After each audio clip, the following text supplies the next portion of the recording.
Assalamualaikum warahmatullahi wabarakatuh. Bertemu lagi di channel YouTube Bung Misme, Guru SD. Sebelum kita mulai pembelajaran, jangan lupa kalian untuk klik tombol subscribe, like, dan aktifkan tanda loncengnya ya. Semangat belajar anak-anak. Bagaimana kabar kalian hari ini? Apakah kalian tetap berpuasa? Hari ini, walaupun berpuasa, kita harus tetap semangat untuk belajar. Tema 8, keselamatan di rumah dan perjalanan. Subtema 2, menjaga keselamatan di rumah. Simak videonya sampai habis ya. Kita sudah masuk pada pembelajaran keempat dengan materi pola lantai, penggunaan tanda titik, dan juga waktu. Udin dan teman-teman mengadakan latihan tari. Mereka latihan di ruang tengah rumah Udin. Mereka dilatih oleh Mutiara, kakak Udin. Perhatikan percakapannya. Sebelum latihan, perhatikan dulu lantai dan benda-benda di sekitar ya nak. Jika lantai masih licin, pel dulu ya nak. Nanti bisa terjatuh dan membahayakan diri. Hati-hati juga dengan benda-benda yang mudah pecah. Nanti pecahannya bisa melukai kaki. Iya Bu, kami akan memperhatikannya. Dari percakapan Ibu dan Udin, kita dapat menjawab 4 pertanyaan. Yang pertama, apa isi percakapan Udin dan Ibu? Jawabannya, isi percakapannya tentang nasihat Ibu yang perlu diperhatikan sebelum latihan menari. Pertanyaan kedua, apa kesimpulanmu terhadap isi percakapan mereka? Jawabannya, kesimpulannya, sebelum latihan, Udin dan teman-teman harus memperhatikan keadaan sekitar. Pertanyaan ketiga, mengapa kita perlu melakukan hal itu? Jawabannya, hal itu dilakukan untuk menghindari hal-hal yang membahayakan diri saat latihan menari. Dan pertanyaan keempat, bagaimana jika kita tidak melakukan hal itu?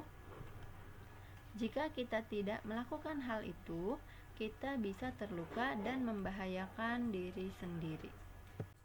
Udin dan teman-teman mulai latihan tari. Mereka membentuk pola lantai. Pola lantai banyak jenisnya. Seperti ke-6 gambar ini, contohnya ada pola lantai lurus ke samping, pola lantai lurus ke depan, pola lantai berbentuk huruf V, pola lantai berbentuk lingkaran, dan pola lantai serong ke kanan dan ke kiri. Mereka mulai mengikuti gerakan tari yang dicontohkan kakak dengan mengikuti pola lantai yang telah diajarkan. Sekarang dengarkan teks menjaga keselamatan dalam latihan tari. Jam menunjukkan pukul 14. Udin dan teman-teman mengadakan latihan tari. Mereka berlatih di ruang tengah. Mereka dilatih oleh kakak Udin bernama Mutiara. Udin dan teman-teman berlatih mengikuti pola lantai. Udin dan teman-teman memperhatikan keselamatan diri ketika latihan. Mereka membersihkan lantai terlebih dahulu. Barang-barang yang mudah pecah dipindahkan terlebih dahulu. Semua itu dilakukan untuk menghindari hal-hal yang membahayakan diri ketika menari.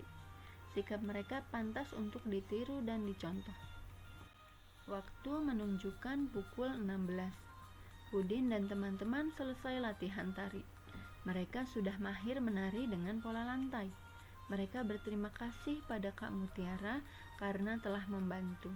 Mereka juga tidak lupa merapikan kembali tempat mereka latihan. Tidak ada barang-barang yang berserakan. Dari teks tersebut, kita dapat mengambil apa saja cara yang dilakukan Udin dan teman-temannya dalam menjaga keselamatan dalam latihan tari.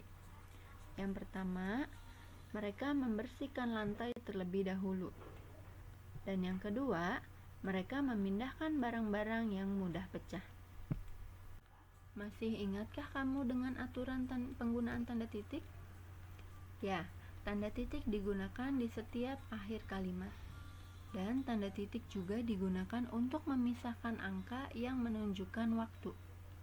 Sekarang perhatikan 5 kalimat yang menggunakan tanda titik dengan benar. Kalimat pertama, Udin dan teman-teman mengadakan latihan tari. Kedua, jam menunjukkan pukul 14.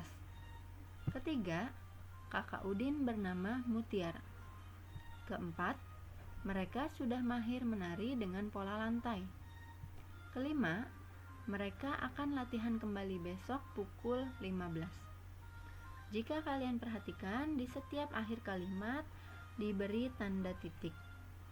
Dan pada kalimat kedua dan kelima, terdapat angka yang menunjukkan waktu. Di antara angka yang menunjukkan jam dan menit, terdapat tanda titik. Pada pembelajaran yang lalu, kita sudah menentukan waktu berakhirnya kegiatan. Hari ini kita akan menentukan waktu mulainya kegiatan. Perhatikan nomor 1. Lama waktu kegiatan selama 2 jam. 1 jam sama dengan 60 menit. Jadi, lama waktu kegiatan sama dengan 120 menit. Latihan selesai pukul 10. Maka latihan dimulai pukul 8 pagi. Kita lihat jamnya mundur 2 jam. Jadi, jarum jamnya menunjuk ke angka 8. Soal kedua, lama waktu kegiatan selama 4 jam. 1 jam sama dengan 60 menit. Jadi, lama waktu kegiatan sama dengan 240 menit. Selesai latihan pukul 13. Maka, mulai latihan pukul 9. Kita hitung mundur jarum jamnya sebanyak 4 jam. Maka jarum pendeknya berada pada angka 9. Soal ketiga. Lama waktu kegiatan selama 5 jam. 1 jam sama dengan 60 menit. Jadi, lama waktu kegiatan sama dengan 300 menit. Kita lihat, selesai latihan pukul 12. Maka, mulai latihan pada pukul 7 pagi. Kita akan menggambar jarum jamnya mundur 5 jam ke belakang. Maka jarum jam berada pada pukul 7. Soal keempat. Lama waktu kegiatan selama 6 jam. 1 jam sama dengan 60 menit. Jadi, lama waktu kegiatan sama dengan 360 menit. Kita lihat, selesai latihan pukul 14. Maka, mulai latihan pukul 8. Kita akan menggambar jarum jamnya mundur 6 jam ke belakang. Maka jarum jam berada pada angka 8. Soal kelima. Lama waktu kegiatan selama 3 jam. 1 jam sama dengan 60 menit. Jadi, lama waktu kegiatan sama dengan 180 menit. Sekarang kita lihat, selesai latihan pukul 11. Maka, mulai latihan pukul 8. Kita akan gambar jarum jam mundur 3 jam ke belakang. Maka jarum pendek berada pada angka 8. Terima kasih kalian sudah menonton video pembelajaran ini sampai habis. Tetap semangat, tetap belajar di rumah, jaga kesehatan kalian selalu. Terapkan protokol kesehatan dimanapun kalian berada. Selamat menjalankan ibadah puasa, semoga puasa kita hari ini lancar sampai waktu maghrib nanti. Sampai bertemu lagi di video pembelajaran selanjutnya. Wassalamualaikum warahmatullahi wabarakatuh.